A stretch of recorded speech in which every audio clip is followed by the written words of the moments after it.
মুসলিমদের জীবনটা এমনই হবে, যখন যে হালত আসবে সেভাবেই নিজেকে মানিয়ে নিয়ে আল্লাহর পথে কাজ করতে হয়। আপনাদেরকে প্রশ্ন করি, কোন সাহাবীর সাথে খায়বার বিজয়ের সম্পর্ক আছে? বলেন দেখি, কে বলতে পারবেন? হযরত আলী রাদিয়াল্লাহু আনহু। খায়বার বিজয়ের আগের রাতে নবী সাল্লাল্লাহু আলাইহি ওয়াসাল্লাম বলেছিলেন যে আগামীকাল সকালে আমি এমন একজনের হাতে ইসলামের পতাকা তুলে দিব যাকে আল্লাহও ভালোবাসেন, তার নবীও ভালোবাসে, এবং যে নিজে আল্লাহকে ভালোবাসে এবং আল্লাহ রাসূলকে ভালোবাসে। সকল সাহাবী আকাঙ্ক্ষা করতে লাগলো যে আমিই হব সেই সাহাবী। ওমর রাদিয়াল্লাহু আনহু আকাঙ্ক্ষা করতে লাগলেন, হয়তো আমিই হব সেই সাহাবী যার হাতে আল্লাহ রাসূল সাল্লাল্লাহু আলাইহি ওয়াসাল্লাম পতাকা তুলে দিবেন। ফজরের নামাজের পরে নবী সাল্লাল্লাহু আলাইহি ওয়াসাল্লাম, যখন আমরা রাসূলের নাম শুনবো, দরুদ পড়ব, অন্ততপক্ষে সাল্লাল্লাহু আলাইহি ওয়াসাল্লামটুকু বলবো। ফজরের নামাজের পর নবী সাল্লাল্লাহু আলাইহি ওয়াসাল্লাম বললেন, আলী কোথায় রাদিয়াল্লাহু আনহু, আলী কোথায়? বলা হলো যে আলী রাদিয়াল্লাহু আনহুর চোখ উঠেছে, চোখের সমস্যা হয়েছে। নবী করিম সাল্লাল্লাহু আলাইহি ওয়াসাল্লাম তাকে ডেকে আনতে বললেন, তাকে ডেকে নিয়ে আস। তাকে ডেকে আনা হলো। দেখা গেল তার চোখের অবস্থা আমার চেয়ে অনেক খারাপ। চোখটা ফুলে গেছে এবং লাল হয়ে গেছে। মরুভূমিতে চোখ ওঠা কিন্তু খুব ভালো একটা সিমটম না। অনেক ভাইরাস থাকে, এগুলো ইফেক্টেড হয়ে গেলে চোখটা উঠে যায়। যুদ্ধের মাঠে তার চোখ উঠে গেছে এবং চোখের ব্যথায় তিনি কাতরাচ্ছেন। নবী সাল্লাল্লাহু আলাইহি ওয়াসাল্লাম তাকে ডাকলেন, ডেকে তার মুখের পবিত্র থুথু, যেটাকে আমরা লালা বলি, এই পবিত্র লালা মোবারক আলী রাদিয়াল্লাহু আনহুর চোখের মধ্যে লাগিয়ে দিলেন। লাগানোর সাথে সাথেই আলী রাদিয়াল্লাহু আনহু নিজেই বলছেন যে লাগানোর সাথে সাথেই আমার এমন মনে হলো যে আমি এই চোখে বেশি দেখতে পাচ্ছি আগের চোখের চাইতে। তা আমাদের চোখে তো আর সেই লালা লাগানোর মানুষ নাই।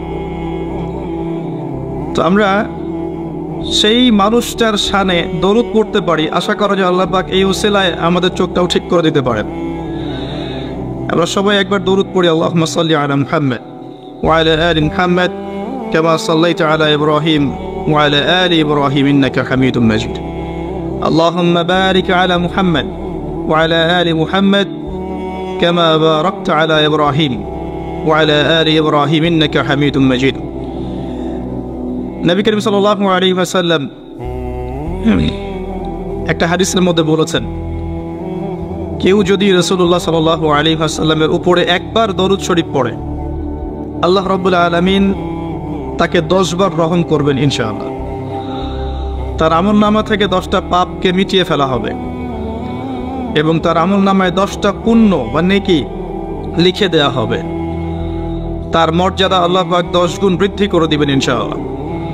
আরেকটা হাদিসে নবী সাল্লাল্লাহু আলাইহি ওয়াসাল্লাম বলেছেন, সবচেয়ে কৃপণ সেই ব্যক্তি যার সামনে মুহাম্মদ সাল্লাল্লাহু আলাইহি ওয়াসাল্লামের নাম উচ্চারিত হয়েছে কিন্তু সে তার শানে দরুদ পড়ে নাই।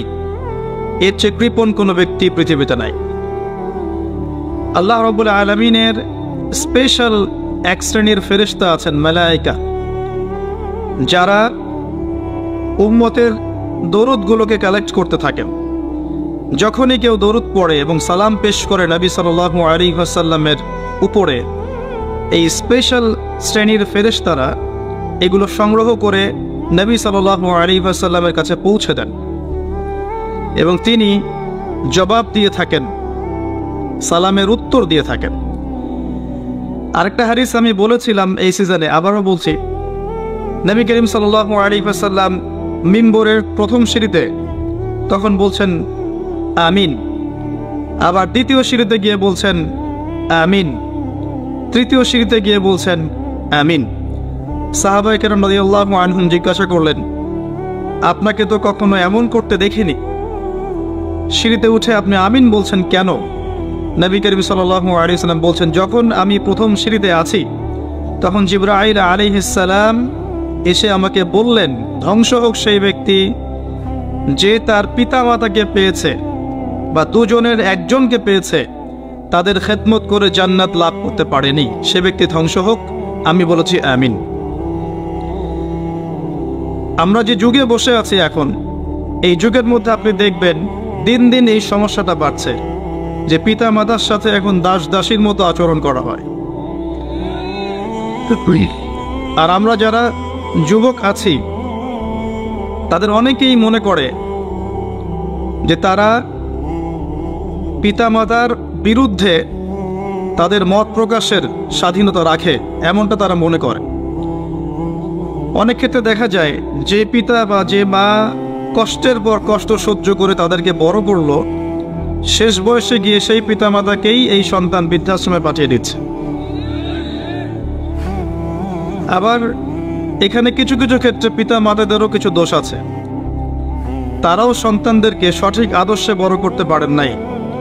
কোরআন এবং সুন্নাহর আদর্শে বড় না করার কারণে সারা জীবন কষ্ট করার পর সেই সন্তানই তাকে পাঠিয়ে দিচ্ছে বৃদ্ধাশ্রমে, কখনো কখনো লাইভে এসে আত্মহত্যা করতে হচ্ছে। তো এগুলো শেষ জামানার সাইন। আর কোন সাইনের জন্য অপেক্ষা করছেন? রাসূল সাল্লাল্লাহু আলাইহি ওয়াসাল্লাম বলেছেন যে আখিরুজ জামানে পিতামাতার সাথে দাস দাসীর মতো আচরণ করা হবে। সম্পত্তির জন্যে সন্তান মাকে হত্যা করবে, পিতাকে হত্যা করবে। সম্পত্তির জন্যে ভাই ভাইকে হত্যা করবে, প্রতিবেশীকে হত্যা করবে। এগুলো সব আখিরুজ জামানের নিদর্শন। আর কোন নিদর্শনের জন্য অপেক্ষা করছেন? নবী করিম সাল্লাল্লাহু আলাইহি ওয়াসাল্লাম বলেছেন, শেষ জামানায় মেয়েরা কাপড় পরবে, তারপরেও নগ্ন থাকবে। আর কোন নিদর্শনের জন্য অপেক্ষা করছেন? নবী সাল্লাল্লাহু আলাইহি ওয়াসাল্লাম বলেছেন, ওয়ান তারাল হুফাতাল উরাতাল আলাতা রিয়া আশ-শা'i ইয়াতাতাওয়ালুনা ফিল বুনিয়ান। কিয়ামতের অন্যতম আলামত বা সাইন হচ্ছে সমাজের সবচেয়ে নিম্ন শ্রেণীর মানুষেরা, যাদের পায়ে স্যান্ডেল ছিল না, গায়ে জামা ছিল না, এই শ্রেণীর মানুষেরা উঁচু উঁচু অট্টালিকা নির্মাণের প্রতিযোগিতা করবে। ফান্তাজিরিস সাআ, তখন কিয়ামতের অপেক্ষা করো। বিগত ৩০০ বছরের বিশ্বের দিকে তাকিয়ে দেখবেন, যাদের এক সময়ে গায়ের জামা ছিল না, তারা আজকে ১০০-২০০ তলা বিল্ডিং করেছে। প্রতিটা সেক্টরেই, ব্যক্তিগত জীবনে এমন হয়েছে, পারিবারিকভাবে হয়েছে, সামাজিকভাবে হয়েছে, ওয়ার্ল্ড অ্যাফেয়ার্সের ক্ষেত্রেও হয়েছে। এমন অনেক কান্ট্রি ছিল যেই কান্ট্রির মাথাপিছু আয় ছিল একদম নিম্নমানের, হঠাৎ করে তেলের কুয়া পেয়ে গেল, বিক্রি করে করে করে করে ১০০ তলা, ২০০ তলা, ৩০০ তলা। কে কার চেয়ে বেশি বিল্ডিং করবে? ভোগবিলাসী জীবনযাপনে ব্যস্ত হয়ে গেল এবং পশ্চিমাদেরকে বন্ধু বানিয়ে নিল, মুসলিমদের সম্পদ ওদের হাতে তুলে দিল। সব চলছে। কোন সাইনের জন্য অপেক্ষা করছেন? নবীজি বলেছেন সাল্লাল্লাহু আলাইহি ওয়াসাল্লাম, যখন দেখবে মেয়েদের সংখ্যা দিন দিন বাড়বে, ছেলেদের সংখ্যা কমতে থাকবে। যখন দেখবে মেয়েরা ছেলেদের পোশাক পরবে আর ছেলেরা মেয়েদের পোশাক পরবে। যখন মানুষ মাদক দ্রব্যকে হালাল করে নেবে, মানুষ মদ খাবে, নাম রাখবে ভিন্ন, মদের নাম উল্টা রেখে মদ খাবে। মানুষ জেনা করবে, জেনাকে বৈধ মনে করে করবে। এখনকার যে জেনারেশন ফ্রি মিক্সিংয়ে আছে, গার্লফ্রেন্ডের সাথে অ্যাফেয়ার করে, জেনা করে, পর্ন দেখে, পতিতালয়ে যায়, এরা জেনাকে হালালই মনে করে। এদের মধ্যে কেউই মনে করে না যে গার্লফ্রেন্ড বয়ফ্রেন্ডের সম্পর্কটা না যায়, সেটা মনে করে না।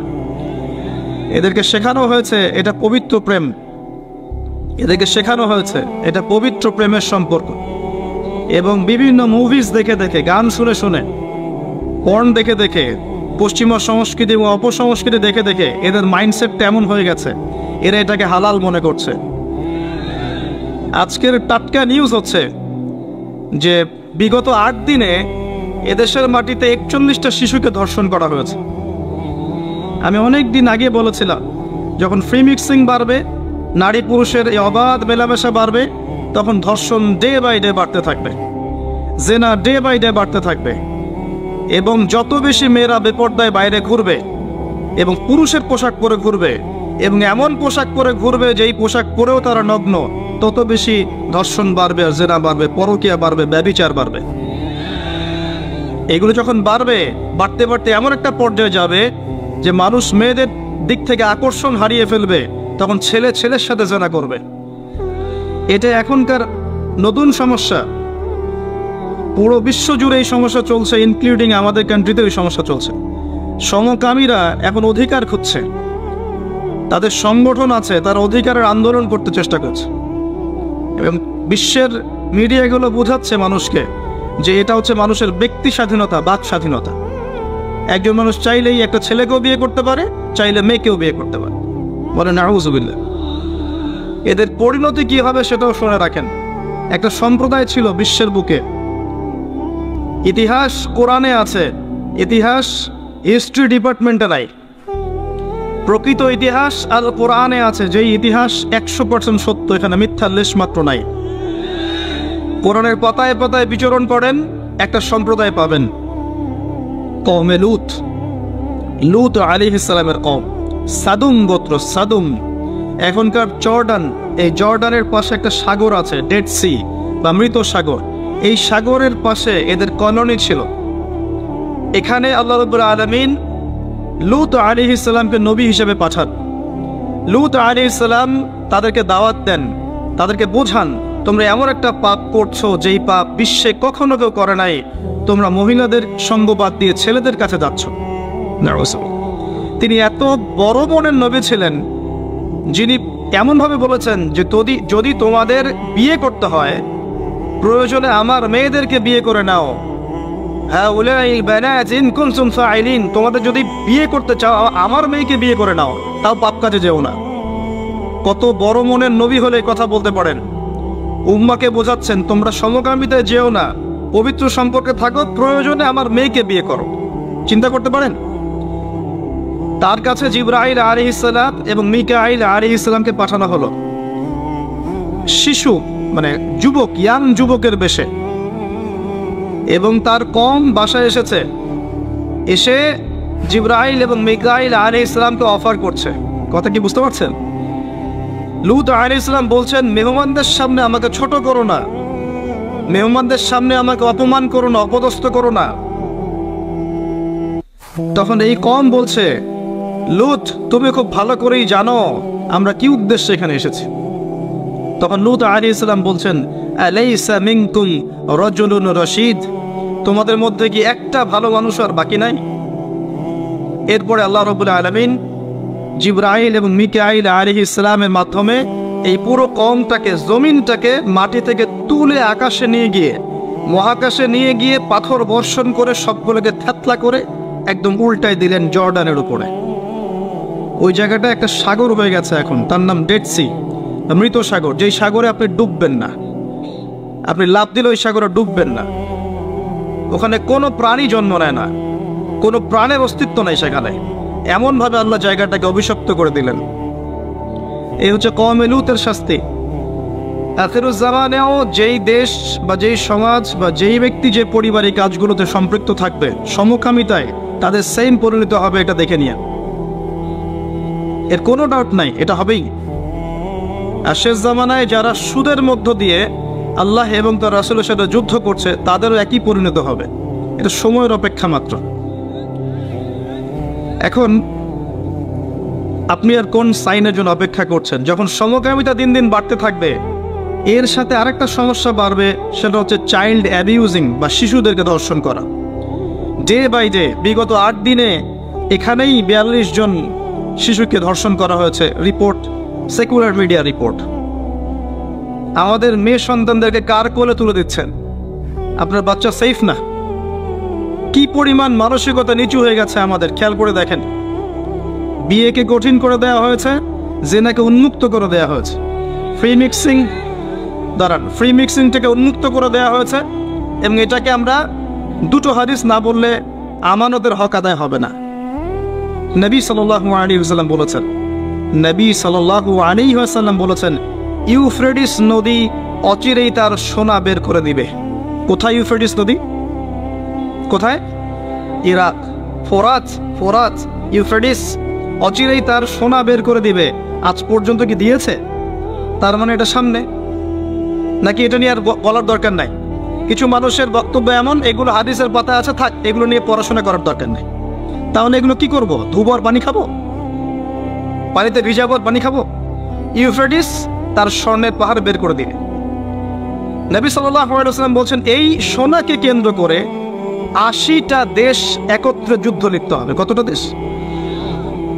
80টা দেশ, 80টা ফ্ল্যাগ, 80টা পতাকা বলেছেন। পতাকা এখন কোথায় দেখতে পারবেন আপনি? 80টা আলাদা আলাদা রাষ্ট্র। নবীজি বলেছেন, এখানে প্রত্যেক 100 জনের মধ্যে, এই যুদ্ধে যারা অংশ নেবে তাদের প্রতি 100 জনের মধ্যে 99 জন মানুষ মারা যাবে। বিশ্ব কি এমন কোন যুদ্ধ এখনো দেখেছে যেখানে 99% মানুষ মারা গেছে? আর আপনাকে এটা বোঝার জন্য পিএইচডি করতে হবে না যে ঢাল তলোয়ারের যুদ্ধ হলে বা AK-47 এর যুদ্ধ হলে কখনো কি 99% মানুষ মারা যাবে? নিঃসন্দেহে এমন কোনো অস্ত্র সেখানে থাকতে হবে যেটা পড়লে ম্যাসাকার হয়ে যাবে, যেটাকে আমরা বলি থার্মোনিউক্লিয়ার ওয়েপেন্স অথবা নিউক্লিয়ার ওয়েপেন্স। এমন কিছু থাকতে পারে। আর বিশ্বের এখন পরাশক্তিগুলোর হাতে এগুলো আছে। যদি একজন ছুড়ে দেয়, অন্য পরাশক্তি কি বসে থাকবে? সুবহানাল্লাহ। আর মাহফিলের মধ্যে অনেক ডিটেলস ওয়ার্ল্ড অ্যাফেয়ার্সের কথা বলা যায় না। এই জন্যে আমি অনেক দিন বলেছি, আমি যতটুকু জানি আমি তার 30-40% কখনো বলতে পারি নাই। আমি যতটুকু জানি আলহামদুলিল্লাহ এর 30 থেকে 40% আমি কখনো বলতে পারিনি। আর এই ভয়েও বলি না যে আমি যা বলেছি তার মধ্যে এখন মনে হয় 50-60-70% আমি আমল করতে পারছি না। এই ভয়ে আমি কথা বলতে চাচ্ছি না। কথা কি বুঝতে পারছেন? মানুষ সেটাই বলবে যা সে আমল করবে। কঠিন একটা সিচুয়েশন। নবী সাল্লাল্লাহু আলাইহি ওয়াসাল্লাম এরকম একটা ভবিষ্যৎবাণী করে গেছে, বেশি থেকে বেশি মানুষ মারা যাবে। এখানেই 80টা দেশ একত্রিত হয়ে 99% মানুষ মারা যাবে, কমব্যাটেন্ট যারা ওই যুদ্ধে অংশ নেবে। আর একটা কথা, নবীজি মুসলিমদেরকে বলেছেন তারা যেন এই সোনার ধার কাছেও না যায় এবং এই সোনাকে কেন্দ্র করে এই যুদ্ধে তারা যেন হাত না লাগায়, এদের সাথে জড়িত না হয়। মুসলিম প্রতিটা রাষ্ট্রের এখানে হেদায়েত আছে। মুসলিমরা যেন এদের সাথে যুক্ত না হয়। সিম্পল, মুসলিমরা আলাদা থাকবে, পৃথক। ওরা মারামারি করে মারা যায় যাক। একটা দেশ অস্ট্রিয়া হাঙ্গেরি, ওখানে রাজপুত্র হাঁটছে, তার স্ত্রী পাশে, হঠাৎ করে গুলি আসলো, তারা ডেড।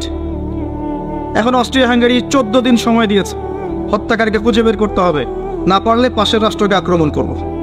পাশের রাষ্ট্রকে তার আক্রমণ করে দিল। এটা 1914 সালের দিকের ঘটনা, সামার অফ 1914, জুন জুলাই মাসের দিকে ঘটনা, 1914 দিকের ঘটনা। তারপরে কি হলো শোনেন, পাশের রাষ্ট্রকে আক্রমণ করা হলো। পাশের রাষ্ট্রের বন্ধু রাষ্ট্র ছিল রাশিয়া। পাশের রাষ্ট্রটার বন্ধু রাষ্ট্র রাশিয়া। রাশিয়া বলছে আমার বন্ধুকে আঘাত করলে আমি কিন্তু চুপ থাকবো না। কথা বুঝতে পারছেন? এবার অস্ট্রিয়া হাঙ্গেরির বন্ধু হচ্ছে জার্মানি, সে বলছে আমার বন্ধুকে আঘাত করলে আমিও চুপ থাকবো না। এবার ফ্রান্স বলছে রাশিয়া আমার বন্ধু, অতএব আমিও চুপ থাকবো না। Germany, Austria Hungary, Russia, France, যুদ্ধ লেগে গেল। তারপরে যুদ্ধ যোগ দিচ্ছে ব্রিটেন, তারপরে আসছে আমেরিকা, তারপরে মাঝখান থেকে বেলজিয়াম। অনেক ঘটনা, একটা ঘটনাকে কেন্দ্র করে, একটা অনিয়ন। 5-6 বছর যুদ্ধ হলো, যুদ্ধের শেষে দেখা গেল যে 2-4 কোটি মানুষ মরে শেষ। এই আখিরুজ্জামান, এটা প্রথম বিশ্বযুদ্ধের হিস্ট্রি পড়ে দেখেন। এভাবে সেকেন্ড ওয়ার্ল্ড ওয়ারটা পড়েন। নবীজি এটা বলে গেছেন 1400 বছর আগে যে আখিরুজ্জামানে হারাজ বেড়ে যাবে। হারাজ, হারাজ মানে হত্যাকাণ্ড। মানুষ মারা যাবে, যে মরবে সেও জানবে না কেন মরলাম, যে মারবে সেও বলতে পারবে না কি জন্য মারলাম। এইভাবে অবস্থা। নবীজি এমনভাবে বলেছেন যে সন্তান বাবাকে হত্যা করবে, সন্তান বাবাকে হত্যা করবে, সন্তান মাকে হত্যা করবে, ভাই ভাইকে হত্যা করবে, প্রতিবেশীকে হত্যা করবে। বিনা অপরাধে মানুষকে মেরে ফেলা হবে। কোন সাইনের অপেক্ষা করছেন? কিসের অপেক্ষা করছেন? যতগুলো বলেছি এনাফ আপনার বোঝার জন্যে যে এই ওয়ার্ল্ড আর আগের বিশ্বের মতো নাই। এখানে ডে বাই ডে আখিরুজ্জামানের সাইনগুলো উন্মোচিত হচ্ছে এবং যত দিন যাবে এগুলো আরো বাড়বে, কমবে না। করণীয় কি আসলে? এগুলো আলোচনা করার কারণ কি? হাত গুটিয়ে বসে থাকা, নাকি হতাশ হয়ে যাওয়া যে না পৃথিবীর সামনে সময় নাই, আমি চুপচাপ বসে থাকি, এমন কি বিষয়টা? সাহাবায়ে কেরাম রাদিয়াল্লাহু আনহুম কিয়ামতের সাইনগুলো নিয়ে কথা বলতেন কেন? হতাশ হয়ে? একটা বিখ্যাত হাদিস আছে, বিখ্যাত হাদিস, যে নবী সাল্লাল্লাহু আলাইহি ওয়াসাল্লাম মসজিদুল নববীর পাশ দিয়ে যাচ্ছেন, সাহাবীরা বসে আছেন এবং তারা আপোষে ডিসকাস করছেন, কি বিষয় জানি কথা বলছেন। নবী জিজ্ঞাসা করলেন সাল্লাল্লাহু আলাইহি ওয়াসাল্লাম, তোমরা কি নিয়ে কথা বলছো? তোমরা কি নিয়ে কথা বলছো? সাহাবীরা বলছেন, আমরা আলামাতুস সাআ নিয়ে কথা বলছি, কিয়ামতের আলামত নিয়ে কথা বলছি। সাহাবীদের এই আলামত নিয়ে কথা বলার কি দরকার ছিল? এটা কি মানুষকে হতাশ করার জন্যে নাকি প্রস্তুতির জন্যে? কোনটা? যদি আপনাকে কেউ জানিয়ে দেয়, মনে করেন যে আল্লাহ আপনাকে জানিয়ে দিয়েছেন, কথার কথা বলছি, যে আপনি আর 10 বছর বাঁচবেন, কথার কথা, আপনি কি হেলায় খেলায় আর দিন পার করতে পারবেন? আপনার মাথার মধ্যে থাকবে যে আমার হাতে টাইম কম। সাহাবায়ে কেরাম রাদিয়াল্লাহু আনহুম তখন এটা নিয়ে ডিসকাস করছিলেন। এই হাদিসটাই সেই হাদিস যেখানে 10টা মেজর সাইন বলা হয়েছে। নবীজি বলছেন এই 10টা না আসা পর্যন্ত কিয়ামত হবে না। কি 10টা? 1 নম্বরে বলা হয়েছে যে দাজ্জাল, তারপরে বলা হয়েছে ঈসা ইবনে মারইয়ামের আগমন, তারপরে ইয়াজুজ মাজুজ, দাব্বাতুল আরদ, 3টা ভূমিকম্প। এভাবে নবী সাল্লাল্লাহু আলাইহি ওয়াসাল্লাম 10টার কথা বলেছেন। হাদিসটা পড়ে দেখেন। যাই হোক, ওয়ার্ল্ড যেদিকেই যাক না কেন, পরিস্থিতি যেমনই হোক না কেন, সর্বপ্রথম আমাদেরকে বেসিক ঠিক করতে হবে। কি ঠিক করতে ভাই? বেসিক। নিজে আগে ঠিক হইতে হবে। নিজে ঠিক হওয়ার জন্য প্রথম কাজটা কি? প্রথম কাজ হচ্ছে লেখাপড়া করা। কি করা? পড়াশোনার কোনো বিকল্প নাই, লেখাপড়া সবাইকে করতে হবে। এবং এই লেখাপড়াটা আল্লাহ রাসূল সাল্লাল্লাহু আলাইহি ওয়াসাল্লাম সবার জন্য ফরজের কথা বলেছেন। বলেন নাই? তালাবুল ইলমি ফরিদা আলা কুল্লি মুসলিম। প্রত্যেক মুসলিমের উপরেই এটাকে ফরজ করা হয়েছে। কি ফরজ করা হয়েছে? আমাকে মুফতি হতে হবে, মুহাদ্দিস হতে হবে, মুফাসসির হতে হবে, এই লেভেলে যেতে হবে, এটা ফরজ? জি না, ইসলামের বেসিক জিনিসগুলো আপনাকে জানতে হবে, এটা ফরজ। কেন মুসলিম হয়েও জানবে না যে নামাজের আরকান কয়টা, ফরজ ওয়াজিব কি কি, ইমানের পিলার কি কি, আকীদার মূল বিষয়গুলো কি কি, সুন্নত কাকে বলে, বেদাত কাকে বলে, শিরক কাকে বলে, তাওহীদ কাকে বলে, এগুলো মুসলিমরা জানবে না কেন? কেন একজন মুসলিম 30 বছর পড়াশোনা করেও 30টা সূরা মুখস্থ করতে পারবে না? কেন একজন মুসলিম 40 বছর পড়াশোনা করছে 40টা হাদিস মুখস্থ করতে পারছে না? কেন পারবে না? এটা কি শুধু এক শ্রেণীর মানুষের জন্যে, না কোরআন এবং সুন্নাহ সকলের জন্যে? কোরআন এবং সুন্নাহ কি এক শ্রেণীর মানুষের সম্পত্তি, নাকি সবার জন্য উন্মুক্ত? একজন অমুসলিমও কোরআনুল কারীম পড়ে হেদায়েত পেতে পারে, পারে না? চর্চা না করলে কেমন করে হবে? প্রথম কথা ইলম অর্জন করা। দ্বিতীয় কথা ইলম অনুযায়ী আমল করা। ইলম আছে, আমল নাই, এই ইলমের আসলে কোনো দাম নাই। কথা মনে রাখবেন, ইলম আছে, আমল নাই, এই ইলমের আসলে কোনো দাম নাই। আরেকটা কথা হচ্ছে ইলম আছে কিন্তু ইলমের অহংকার আছে, এটারও কোনো দাম নাই। ইলম আছে, ইলমের অহংকার আছে, এই ইলমেরও কোনো দাম নাই। আল্লাহ পাক আমাদেরকে ইলম অর্জন করে অহংকার মুক্ত মন নিয়ে আমল করার তৌফিক দান করুন, আমিন। এর পরের দরকার হালাল রিজিক। হালাল রিজিক নাই, আমল করে লাভ নাই। যত আমল করেন সব ইন ভেইন, নষ্ট হয়ে যাবে। যত আমল করেন নষ্ট হয়ে যাবে, পরিবেশটা নষ্ট করেন না। যত আমল করবেন নষ্ট হয়ে যাবে যদি রিজিকটা হালাল না থাকে। এখন একটু অনেস্টলি বলি, আমরা কার কার পরিবারে হালাল রিজিক আছে? কত পার্সেন্ট মানুষের পরিবারে? কতগুলো পরিবার পাবেন সুদহীন, ঘুষহীন, দুর্নীতি করছে না? কতগুলো পরিবার পাবেন? খুবই রেয়ার। যারা ব্যবসা করছে দেখবেন মাপে কম দিচ্ছে। এই যে রমজান আসছে, দেখবেন তেলের লিটার চলে যাবে এত 500, 600, 1000। কি জন্যে? মানে আগেই প্ল্যান করা শেষ, এই রমজান আমাকে কোটিপতি হওয়াই লাগবে, মাল সিন্ডিকেট করা অলরেডি শেষ। ব্যবসায় যদি আপনি মাপে কম দেন, সিন্ডিকেট করেন, কৃত্রিম সংকট তৈরি করেন, গভর্নমেন্টকে বিব্রতকর অবস্থায় ফেলেন, আপনিও সমান অপরাধী এবং এই রিজিকটাও হারাম। ব্যবসা করার পরেও আপনি হারাম রিজিকের মধ্যে আছেন। এই কৃত্রিম সংকট তৈরি করবেন না। আল্লাহর ওয়াস্তে রমজান মাসে মানুষকে আরো বেশি বেশি খাওয়ান, পণ্যের দাম কমিয়ে দেন, মানুষকে কাপড় দেন, খাদ্য দেন, এতিমের পাশে দাঁড়ান, বিধবার খোঁজ নেন, যাকাতগুলো দিয়ে দেন, সাদাকা বেশি বেশি করেন, কোরআন বেশি বেশি তেলাওয়াত করেন, রমজান মাসে আত্মশুদ্ধির পথে হাঁটেন। কেন আপনি রমজান মাসে দুনিয়ার স্বার্থ চিন্তা করবেন? আল্লাহ পাক বোঝার তৌফিক দান করুন। বেসিক কাজ হচ্ছে আমাদের পারিবারিক আদর্শ ঠিক করতে হবে। এটা কঠিন, কারণ ম্যাক্সিমাম পরিবারের লোকজন কথা শোনে না। দেখবেন আপনি ইমানদার, ইমানের পথে চলছেন, পরিবারের লোকজন কথা শুনবে না, এমনটা হতে পারে। এবং এটা সুন্নাহ। নূহ আলাইহিস সালামের জীবনে দেখেন একই সুন্নাহ। লূত আলাইহিস সালামের স্ত্রী ঈমান আনে নাই, নূহ আলাইহিস সালামের স্ত্রী ঈমান আনে নাই, ইব্রাহিম আলাইহিস সালামের বাবা ঈমান আনে নাই, নূহ আলাইহিস সালামের ছেলে ঈমান আনেনি। কোথায় যাবেন? মুহাম্মদ সাল্লাল্লাহু আলাইহি ওয়াসাল্লামের চাচারা অনেকেই ঈমান আনে নাই। তো আপনজনরা কথা নাও শুনতে পারে, তখন আপনাকে স্বতন্ত্র ইসলামিক পরিবার গড়ে তুলতে হবে। পারা যাবে ইনশাআল্লাহ? হালাল খাবেন, স্বতন্ত্র ইসলামিক আদর্শ পরিবার গড়ে তুলুন। পরিবারের মধ্যে তাওহীদ থাকবে, সুন্নাহ থাকবে, তালিম থাকবে, পর্দা থাকবে, ইসলামী অনুশাসন এবং সংস্কৃতি থাকবে। সারা দুনিয়ায় গোল্লায় যা যাক, আপনি পরিবারটা ঠিক রাখবেন। পারা যাবে ইনশাআল্লাহ? পরিবারগুলো ঠিক করলে সমাজ ঠিক হবে ইনশাআল্লাহ আযজা ওয়া জাল। বেসিক কাজে আসেন। আল্লাহ পাক আমাদেরকে প্রতিভা দেননি, সবাইকে কিছু না কিছু প্রতিভা দিয়েছেন এবং নিয়ামত দিয়েছেন। কাউকে জমি দিয়েছেন, কাউকে টাকা দিয়েছেন, কাউকে বুদ্ধি দিয়েছেন, কাউকে বলার ক্ষমতা দিয়েছেন, কাউকে লেখার ক্ষমতা দিয়েছেন। প্রত্যেকের এই প্রতিভাগুলোকে ইসলামের স্বার্থে ব্যয় করা যায় না? যার যার অবস্থান থেকে দিনের কোনো ফিকির করা যায় না? একটা মসজিদ করেন না, একটা মাদ্রাসা করেন, একটা ভালো স্কুল করেন, একটা ভালো বিশ্ববিদ্যালয় করেন, কলেজ করেন, একটা ইকোনমিক কোনো প্রজেক্ট করেন, কিছু একটা করেন, ইতিম প্রজেক্ট করেন, মেয়েদের নিয়ে কোনো প্রজেক্ট করেন, মেয়েদেরকে সেলাই মেশিন দেওয়ার মতো কোনো প্রজেক্ট করেন, বিধবাদের খোঁজ নেন, কিছু একটা করেন, মানবতার কল্যাণে কিছু করেন, যাতে করে ইসলামের সৌন্দর্যটা সবার সামনে প্রস্ফুটিত হয়। পারা যায় না? অল্প অল্প কাজগুলোতে ইসলামের কল্যাণ হয় না? এগুলো একসাথে করে দিনের খেদমত হবে না? এই দিন এক শ্রেণীর মানুষের সম্পত্তি নয়, আমাদের সবার মহব্বতের জায়গা দিন।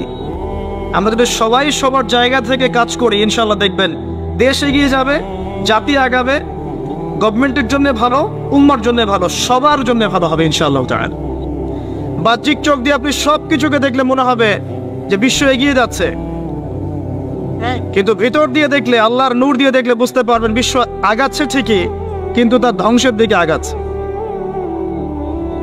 সময়ের জন্য অপেক্ষা করতে থাকেন, এক পর্যায়ে কথাগুলো বুঝে আসবে ইনশাআল্লাহ। হয়তো এখন মাথার উপর দিয়ে যাচ্ছে, ইল্লা মাশাআল্লাহ। আগে জ্ঞানতাত্ত্বিক দর্শনটা ঠিক করেন। আমাদের দর্শনটা এখন এমন যে চাক্ষুষ যা দেখব সেটাই সত্য, অথবা পরীক্ষা নিরীক্ষা পর্যবেক্ষণের মাধ্যমে যে সিদ্ধান্তে আসা যাবে সেটাই সত্য। এবং আমাদেরকে পশ্চিমা বিশ্ব এটাই শিখিয়েছে, পশ্চিমারা আমাদেরকে এটাই শিখিয়েছে যে পরীক্ষা নিরীক্ষা, যুক্তি, বিজ্ঞান, দর্শন, এগুলোর মানদণ্ডে যা লাভ করা যাবে সেটাই জ্ঞান। এর বাইরে জ্ঞানের কোনো অস্তিত্ব নাই। এই জন্যে আল্লাহ তারা বিশ্বাস করে না, কারণ আল্লাহকে দেখা যায় না, সিম্পল। মালায়েকা ফেরেশতা তারা বিশ্বাস করে না, কারণ ফেরেশতাকে দেখা যায় না। জিন জাতিকে তারা বিশ্বাস করে না, কারণ তাকে দেখা যায় না। একইভাবে রূহ বা আত্মা, স্বপ্নের ব্যাখ্যা, আপনার ঘুম, আপনার কবরের আযাব, মিজান, উলসিরাত, জান্নাত, জাহান্নাম, আগেকার আসমানি কিতাব, নবী রাসূলগণ, কাউকে দেখা যায় না, অতএব এগুলোর কোনো অস্তিত্ব নাই। এটা তাদের দর্শন এবং এই ফিলোসফি দিয়ে সারা বিশ্ব এখন চলছে।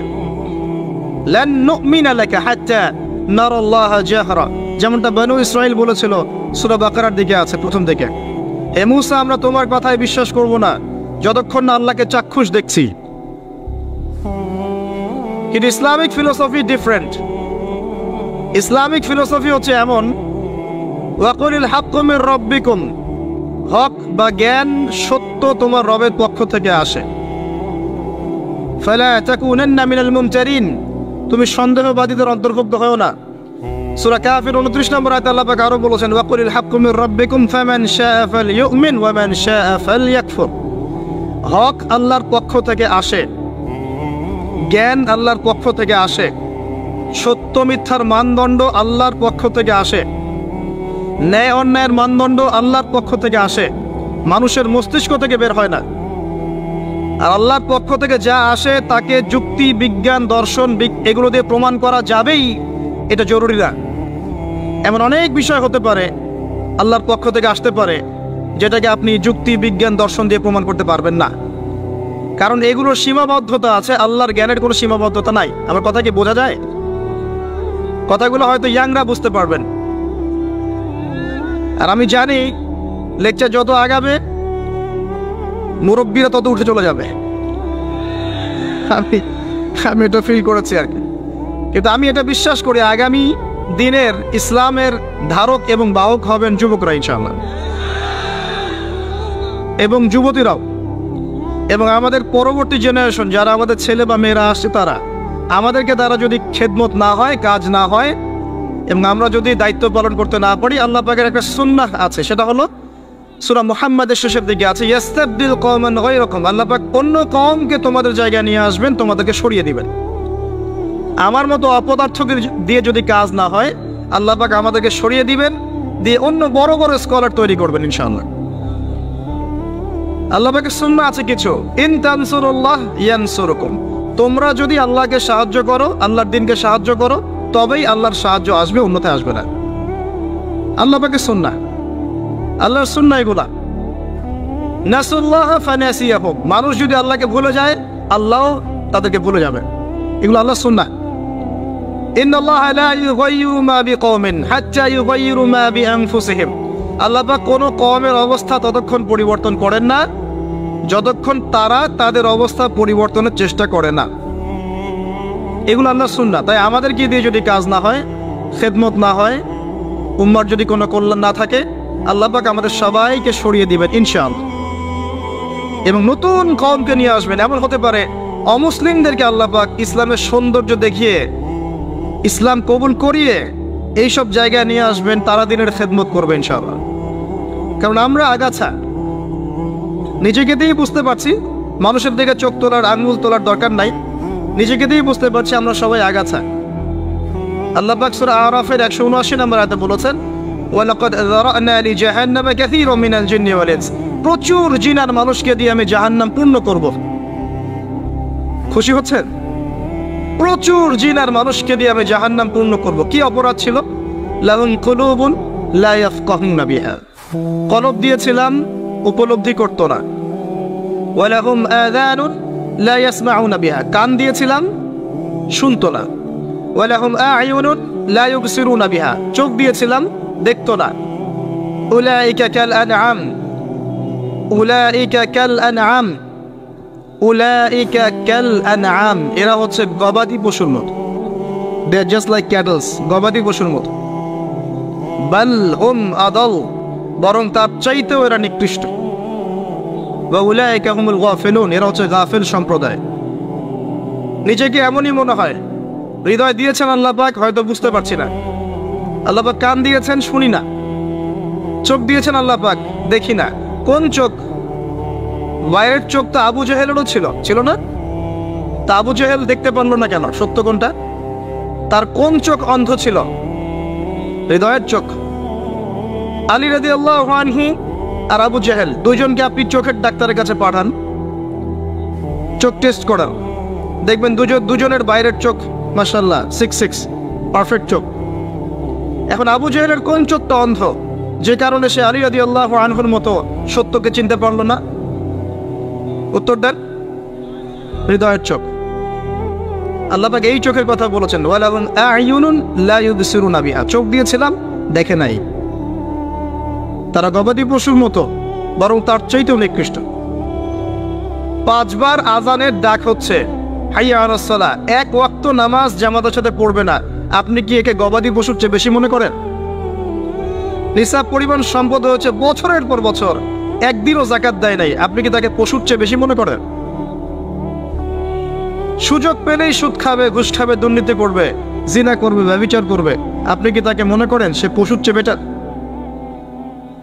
ছেলেদের পোশাক পরে রাস্তাঘাটে করছে, আপনি কি মনে করছেন পশুর চেয়ে বেটার?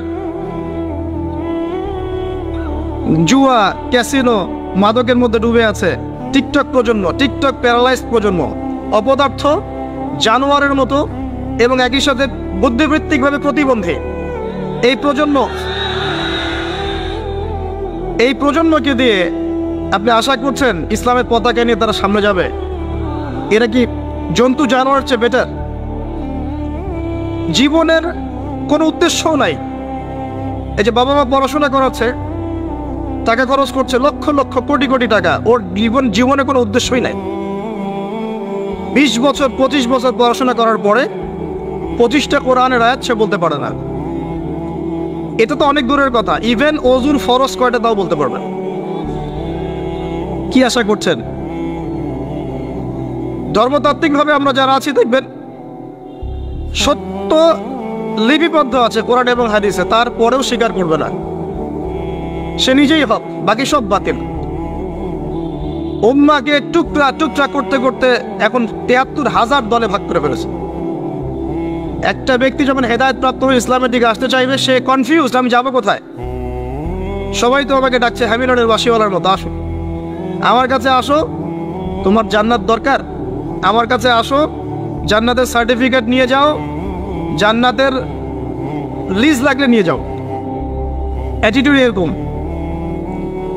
আল্লাহ পাক এমনি বলেন নাই উলাইকা কাল আনআম, এরা গবাদি পশুর মতো, বাল হুম আদাল, বরং তার চাইতেও নিকৃষ্ট। আল্লাহর সুন্নাহ বলছিলাম, যদি আমাদের অ্যাটিটিউড এমন হয়, আল্লাহ পাক আমাদেরকে সরিয়ে দিবেন।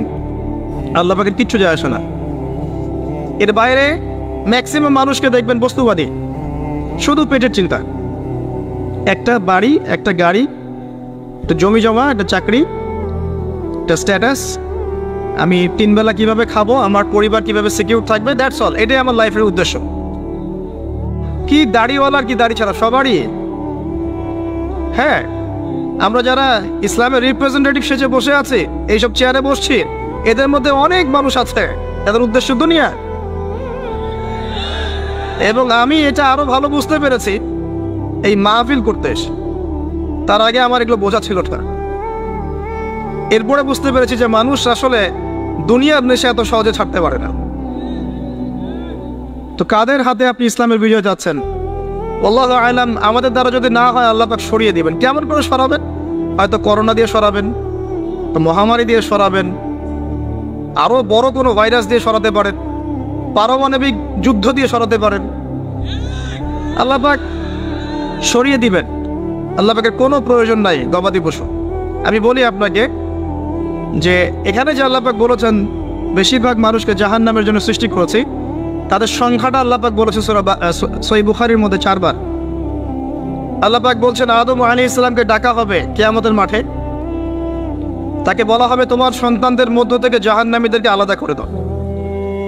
আদম আলাইহিস সালাম বলবেন কতজন হে আল্লাহ?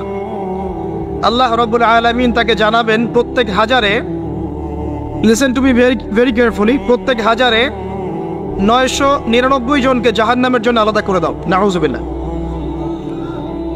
এটা রাসূল সাল্লাল্লাহু আলাইহি ওয়াসাল্লামের সেই হাদিসের সাথে মিলে যায় যে আমার উম্মাহ 73 দলে ভাগ হয়ে যাবে, যার মধ্যে একটা মাত্র দল জান্নাতে যাবে। মা আনা আলাইহি ওয়া আসহাবি, আমি যার উপরে আছি, আমার সাহাবীরা যার উপরে আছে। আর যারা দলে দলে বিভক্ত হয়েছে, তারা সবাই এই হাদিসটা দিয়েই বিভক্ত হয়েছে। কি বুঝলেন? জান্নাতের লিজ লাগলে নিয়ে যাও, আমার কাছে জান্নাতের ডিলারশিপ আছে, ভাবখানা এরকম। কোন কোন ক্ষেত্রে আমরা আবার মানুষকে সহি করতে করতে করতে সহি ভুল পথেও নিয়ে গেছে। এখানেও সমস্যা আছে, চতুর্দিক থেকে সমস্যা। আপনার ধর্মতাত্ত্বিক দৃষ্টিভঙ্গি দেখেন, পরিবারকে দেখেন, সমাজকে দেখেন, বিশ্বকে দেখেন, প্রতিটা সেক্টরে আপনি দেখবেন অর্থনীতি, ফিতনাময় পরিবেশে আপনি বাস করছেন। এখানে বসে যদি তৃপ্তির ঠেকুর তোলেন যে আমার সব ঠিক আছে, ইনশাল্লাহ আমি মরলেই জান্নাতের সার্টিফিকেট পেয়ে যাব, আমি বিনয়ের সাথে বলবো যে এটা ভুল হচ্ছে, এই চিন্তাটা ভুল হচ্ছে। কিছু প্র্যাকটিক্যাল কাজ আগে করা দরকার ছিল, আমাদের দরকার। তার মধ্যে প্রথমটা হচ্ছে জ্ঞান অর্জন করা। মুসলিম যুবকদের এখন প্রথম কাজ জ্ঞান অর্জন করা। বড় বড় চিন্তা পরে, আগে জ্ঞান অর্জন করে। আল্লাহ পাক অচিরে তাদেরকে সরিয়ে দিবেন ইনশাআল্লাহ, কোনো সন্দেহ নাই। নতুন কোনো কওম আসবে ইনশাআল্লাহ, নতুন কোনো প্রজন্ম আসবে ইনশাআল্লাহ, যারা এই উম্মাহটাকে আবার তুলবে ইনশাআল্লাহ। এবং আমরা জানি, আমরা আখিরুজ্জামান স্টাডি করে দেখেছি যে বিশ্বের সামনে এমন সময় আসবে যখন ঈসা ইবনে মারইয়ামকে আল্লাহ পাক নামাবেন, এবং এই বিষয়ে কোনো সন্দেহ নাই। আর ন্যাটো যদি চেষ্টা করে তাকে থামাতে পারবে না। কথা বুঝতে পারেন নাই? পৃথিবীর কোনো শক্তি তাকে আটকাতে পারবে। আল্লাহ পাক এটা বলে দিয়েছেন, সিরিয়ার দামেস্কের সাদা মিনারের উপরে 2 জন ফেরেশতার কাঁধে ভর করে ঈসা ইবনে মারইয়ামকে আল্লাহ পাক পাঠাবেন। হাদিসে এভাবে এসেছে, তার চুলগুলো ছিল ব্রাউন কালার এবং অনেক কাঁধ পর্যন্ত লম্বা। চুলগুলো দিয়ে টপ টপ করে পানি পড়তে থাকবে, দেখে মনে হবে মুক্তা ঝরে পড়ছে। যে ঈসা ইবনে মারইয়াম প্যালেস্টাইনের বাবেলুদ নামক জায়গায় মাসিহুদ দাজ্জালকে হত্যা করবে ইনশাআল্লাহ। এবং এখান থেকে ওই জেরুজালেম থেকে তিনি পুরো বিশ্বে ইসলামী খেলাফা বাস্তবায়ন করবেন।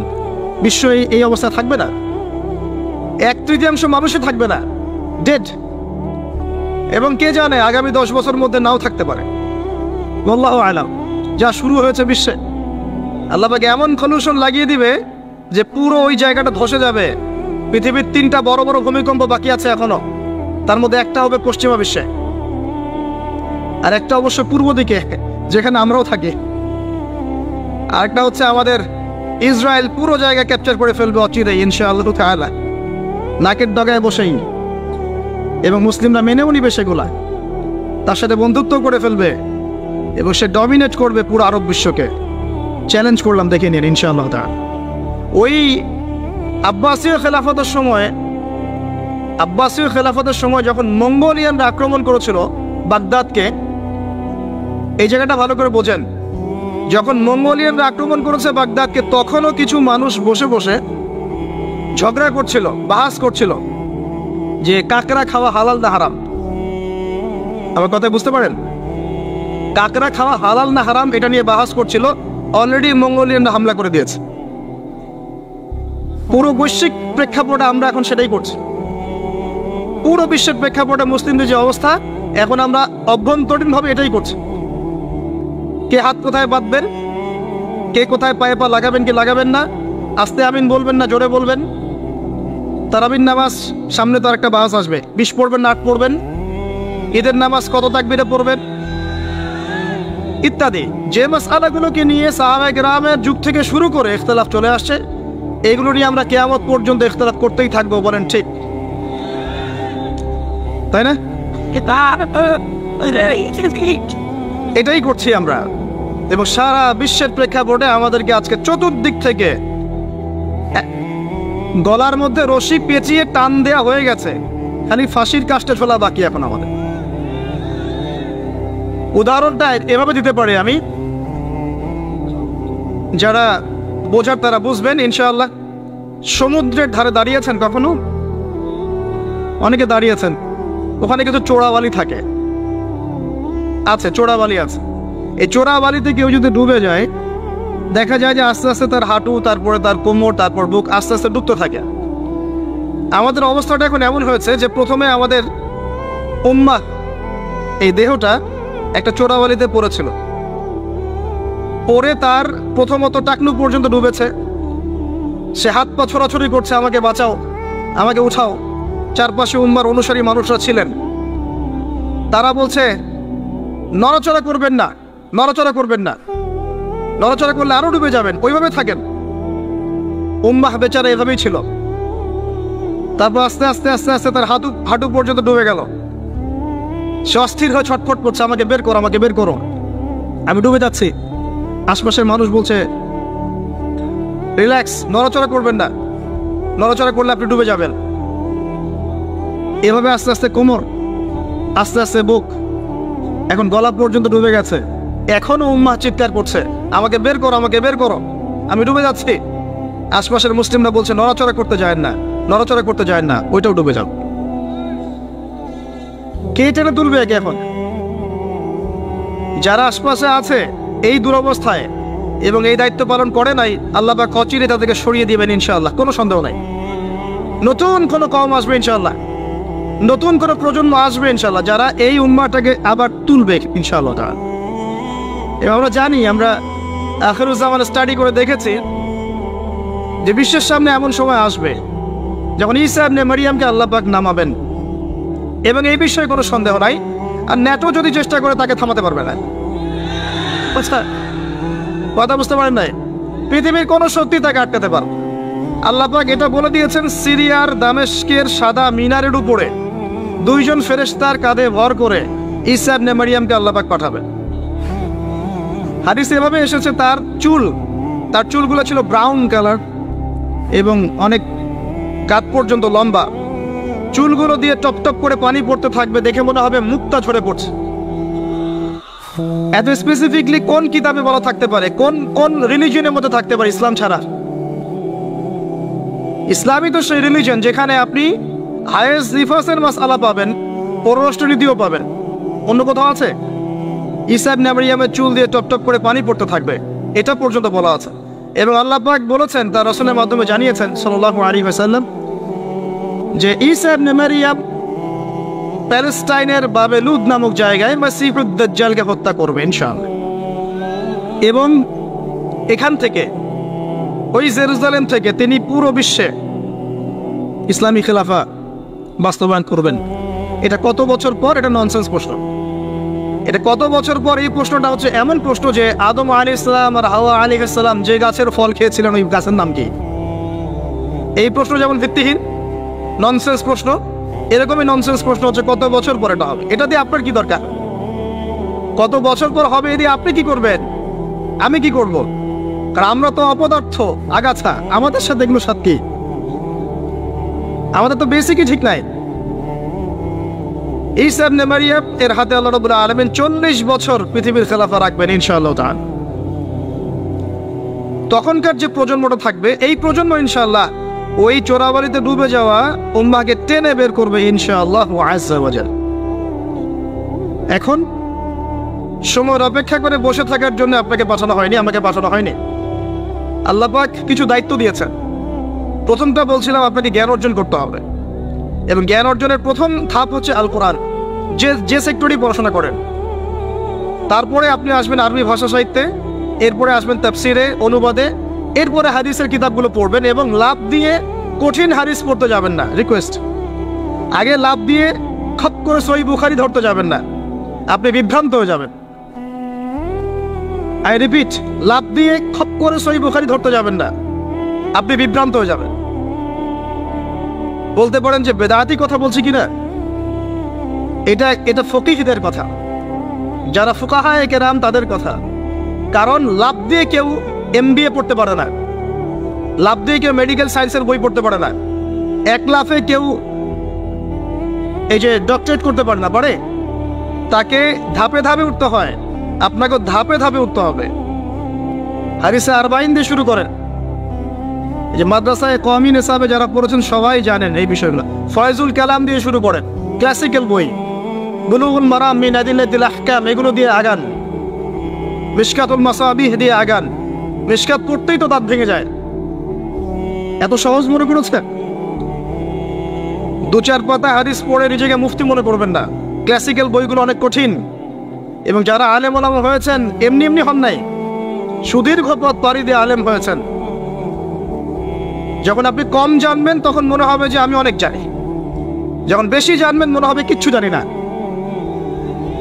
আমার কথা বুঝতে চেষ্টা করেন। যখন কম জানবেন মনে হবে অনেক জানি, আমি পণ্ডিত, এটা হালাল, এটা হারাম, এটা জায়েজ, এটা নাজায়েজ। যত বেশি জানতে থাকবেন, যত বেশি আলেম ওলামার সোহবতে পড়ে থাকবেন, দেখবেন আপনি কিচ্ছু জানেন না। এবং যত দিন যাচ্ছে আমি নিজেকে এই জায়গায় ফিল করি যে আমি আসলে কিছুই জানি না। এবং আমি যেখানে বসে কথা বলছি, রাতের অন্ধকারে আমার কান্না আসে যে আমি যে এখানে বসে কথা বলছি, তাহলে উম্মার কি অবস্থা বোঝা আমার শেষ। কথা বুঝতে পারছেন না?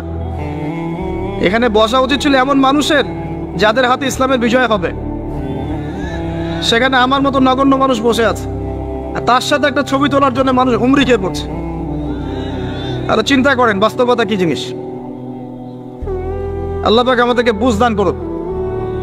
প্রত্যেকটা ঘরে ঘরে একটা করে ইসমাইলের মতো ছেলে তৈরি করেন আলাইহিস সালাম। প্রত্যেকটা ঘরে ঘরে একটা ওমর এবং খালিদের মতো ছেলে তৈরি করেন। মারিয়াম, আয়েশা রাদিয়াল্লাহু আনহুমা, তাদের মতো করে মেয়ে তৈরি করে। আজকে থেকে 50 বছর পরে রেজাল্ট পাবেন ইনশাআল্লাহ। ইসলামের বিজয় হুট করে হবে না। আল্লাহ পাকের সিস্টেম, সুন্নাহ হচ্ছে আল্লাহ পাক হঠাৎ করে কিছু করেন না। রাত থেকে দিন হয়, ধীরে ধীরে হয়। দিন থেকে রাত হবে, ধীরে ধীরে হবে। ধাপ করে রাত হয় না, ধাপ করে দিন হয় না। আর আমরা এটা আশা করে বসে আছি যে ধাপ করে মনে হয় ইসলাম বিজয় হয়ে যাবে, জি না। ঈসা ইবনে মারইয়ামের সেই সময় আসতেও দেখবেন অনেক পর্যায়ে পার হবে। বিশ্ব এই অবস্থা থাকবে না, 1/3 মানুষই থাকবে না, ডেড। এবং কে জানে আগামী 10 বছর মধ্যে নাও থাকতে পারে, আল্লাহু আলাম। যা শুরু হয়েছে বিশ্বে, যারা আমাদেরকে হিউম্যানিটি শিখাতো, এক সময় মানবতা শিখাতো, এরাই দেখবেন এখন অমানবিক আচরণ করছে। এটা ওপেন সিক্রেট। যারা আমাদেরকে মানবতার ধ্বজাধারী হয়ে আমাদেরকে মানবতা শেখায়। আমরা যদি বাধ্য হয়ে কারো কাছে বহির্বিশ্বের কাছে ঋণ চাই, আমাদেরকে নিয়ে ঠাট্টা মশকরা করে, আর এগুলো এখন সব মিডিয়াতে আসে, আমাদেরকে কিছু মনেই করে না। অ্যারোগেন্ট জাতি এই পশ্চিমারা, আল্লাহ পাক এমন কলিউশন লাগিয়ে দিবেন যে ওরা আপোষে মারামারি করে শেষ হয়ে যাবে, দেখে নিয়ে। আল্লাহ পাক এমন কলিউশন লাগিয়ে দিবে যে পুরো ওই জায়গাটা ধসে যাবে। পৃথিবীর 3টা বড় বড় ভূমিকম্প বাকি আছে এখনো, তার মধ্যে একটা হবে পশ্চিমা বিশ্বে, আর একটা অবশ্য পূর্ব দিকে যেখানে আমরাও থাকি, আর একটা হচ্ছে আমাদের আমিরুল মুমিনিনদের দেশে, দুবাই আরব কন্টিনেন্ট। তারা আমাদের এখন আমিরুল মুমিনিন না, অনেক মানুষ তো তাই মনে করে যে আরবিতে কথা বললেই আমিরুল মুমিনিন, কাবাগর একটু ঘষা মজা করলেই আমিরুল মুমিনিন।